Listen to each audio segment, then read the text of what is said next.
Hi, Professor. Hey, class. My name is Desmond, and this is my discussion response for week 2. It's about active listening, and active listening requires that I do not merely listen for the purpose of delivering a response. We know too many people that are like that. And what happens in my experience is that when people listen just to respond, it slows down productivity. It's hard to be productive like that because I already know if you're listening to respond, I can tell because you don't respond as if you heard anything I said. You respond in an argumentative tone that tells me you only heard part of what I said, or you respond with a way that lets me know that you weren't listening at all, or you were while you were hearing the words that I was saying. It reminded you of something that happened that had nothing to do with the purpose of my communication in the first place. In which case, it could be that I have the wrong audience. That happens in personal relationships. That happens at work, right? I'm a high school teacher, work with all types of folks. It happens definitely in the classroom with kids, right? And it happens with adults too. Just because you grown up don't mean you grown and you manage your communication in a way that is grown. That's a real thing, right? I think it's important to try to focus on the person and the topic, not just listening to respond.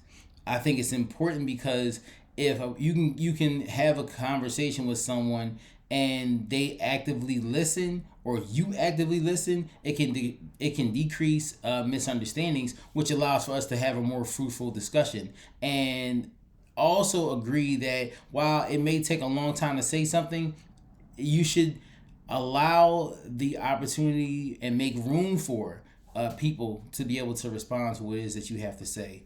If not, then it can cause problems with people like me. I can't sit still too long. When people talk to me and they have to like filibuster, or they have to like give this long, drawn out explanation, or they have to say things 5 and 6 and 7 times in 8 different ways, every single definition that they can have in their head for them trying to explain what it is they want to say. Okay, right. That's ineffective communication because that would make me tap out and say, "Hey, I'm sorry, I can't sit still too long." Okay, so there are some people who I need to communicate with, family members that I need to communicate with, friends I need to communicate with, or who really need to communicate with me.